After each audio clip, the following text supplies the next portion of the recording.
अस्सलाम वालेकुम व्यूअर्स। आज हम बना रहे हैं बीफ टिक्का, जो बहुत ही मज़े के बनकर तैयार होते हैं।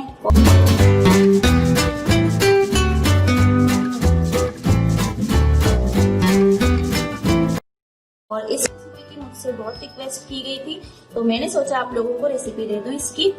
एक दफा आप ट्राई कर ले, यकीन माने बहुत पसंद आएगी आप लोगों को और आप लोग बार बार बनाएंगे। तो आइए देखते हैं इसके लिए हमें क्या क्या चाहिए। अगर आपने अभी तक मेरे YouTube चैनल को सब्सक्राइब नहीं किया तो सब्सक्राइब करें, पास में जो बेल आइकन है उसे जरूर प्रेस करें। इससे ये होगा कि मेरी आने वाली हर नई रेसिपी आपको सबसे पहले मिलेगी, जो बिल्कुल फ्री है। तो हम पहले फर्स्ट स्टेप के इंग्रेडिएंट्स नोट करते हैं। इसके लिए मैंने यहाँ पर 1 kg बीफ बोनलेस लिया है, जिसे मैंने 1.5 इंच की क्यूब्स में कटवा लिए हैं। आपने इससे छोटी बोटियां नहीं करवानी, क्योंकि ये कुक होते हुए बहुत ही छोटे हो जाएंगे, तो इस वजह से आपने थोड़ी बड़ी बोटियां बनवानी है। ये 1 kg है। 2 टेबल स्पून अदरक लहसुन का पेस्ट लेंगे, 4 टेबल स्पून दही लेंगे, 1 टीस्पून नमक लेंगे। अब हम चलते हैं सेकेंड इंग्रेडिएंट्स की तरफ। इसके लिए हम लेंगे 2 टेबल स्पून दही, दोबारा से 2 टेबल स्पून भुना हुआ बेसन, यानी रोस्टेड बेसन। कच्चा आपने नहीं लेना बल्कि भून के ही लेना है। 2 टेबल स्पून लेमन जूस लेंगे, 4 टेबल स्पून ऑयल लेंगे और एक कोयला लेंगे स्मोकी फ्लेवर देने के लिए।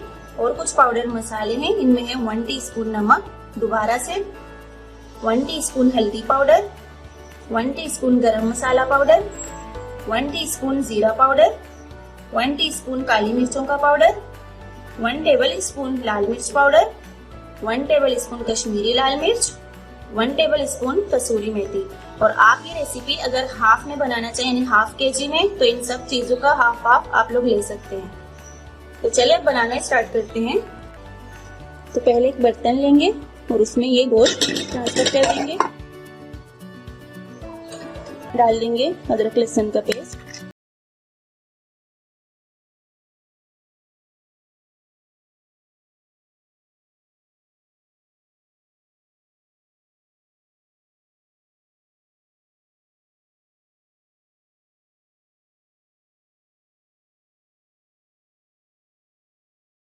गिलास अब पानी इसमें ऐड कर दें।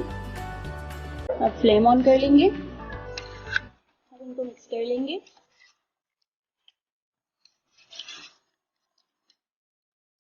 और अब इनको कवर करके तक करना है कि 50 मिनट तक। और हमने और कुक नहीं करना, क्योंकि हम इसको फ्राई भी कर लेंगे बाद में। बस इतना ही, ये कुक हो जाए अच्छे से। अब हम मिलते हैं 50 मिनट के बाद। और मीडियम टू लो फ्लेम पर ही इसको पका लेना है आपने। तो यहाँ पर हमारे 50 मिनट हो चुके हैं। अब हम चेक करते हैं। अच्छा, इसमें अगर आपको पानी कम भी लगे बीच में, अगर आपका गोश्त सही कुक ना हुआ हो, तो आप इसमें थोड़ा और पानी भी ऐड कर सकते हैं। तो देखिए इसमें थोड़ा सा पानी अभी भी है, ये हम हाई फ्लेम पर इसका सारा पानी ड्राई कर लेंगे। अच्छे ये देखिए इसमें पानी सारा ड्राई हो चुका है। अब हम फ्लेम को ऑफ कर लेंगे और एक प्लेट में इनको निकाल देंगे ठंडा करने के लिए, ताकि अच्छे से ठंडे हो जाएं। उसके बाद फिर हम बाकी के स्पाइसेस इसमें ऐड कर देंगे। अच्छा, मैंने निकाल दिए प्लेट में। अब इसे ठंडा करेंगे पहले। अच्छा, ये गोश्त के पीसेस हमारे ठंडे हो चुके हैं। अब हम एक बड़ा बाउल लेंगे और उसमें ऐड कर देंगे दही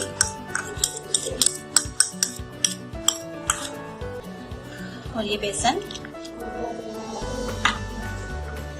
ये लेमन जूस ऐड कर देंगे और ये सारे स्पाइसेस मसाले। अच्छा, नमक हम पहले भी यूज कर चुके हैं, आप अपनी टेस्ट के हिसाब से ही डालें। शुरू में आप ज्यादा यूज ना करें नमक। हम इनको अच्छे से मिक्स कर लेंगे। ये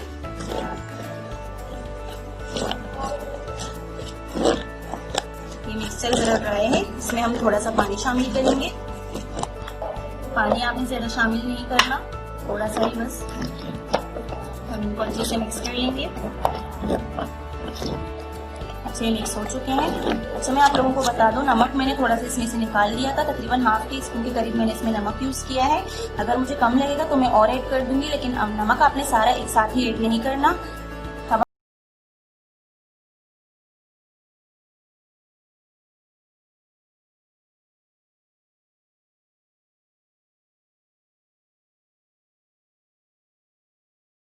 से हाथों की मदद से ही मिक्स कर लेना है। बहुत ही हल्के हाथों से, ताकि जो बोटियां हैं ये ना टूटे, क्योंकि पहले से ही कुक हो चुके हैं।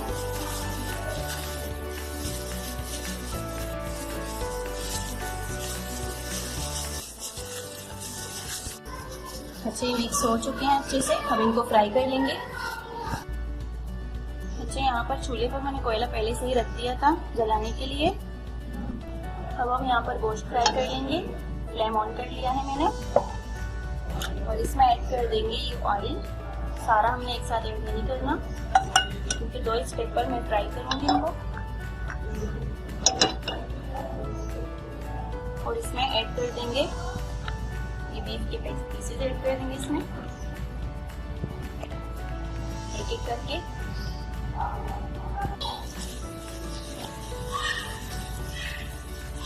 हाफ पीसेस मैंने यहाँ पर ऐड कर लिए।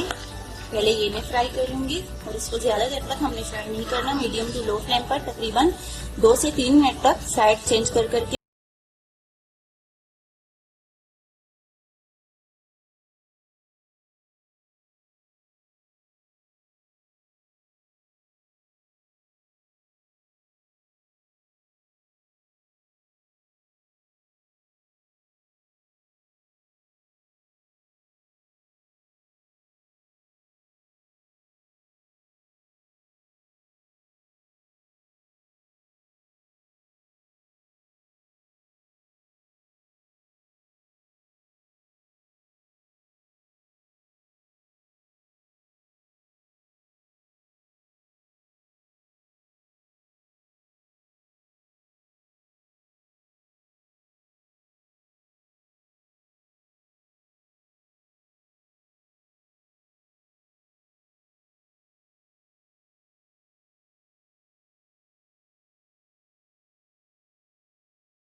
सब्सक्राइब करें, पास में जो बेल आइकन है उसे जरूर प्रेस करें। इससे ये होगा कि मेरी आने वाली हर नई रेसिपी आपको सबसे पहले मिलेगी, जो बिल्कुल फ्री है। दुआ में याद रखिएगा। अल्लाह हाफिज़।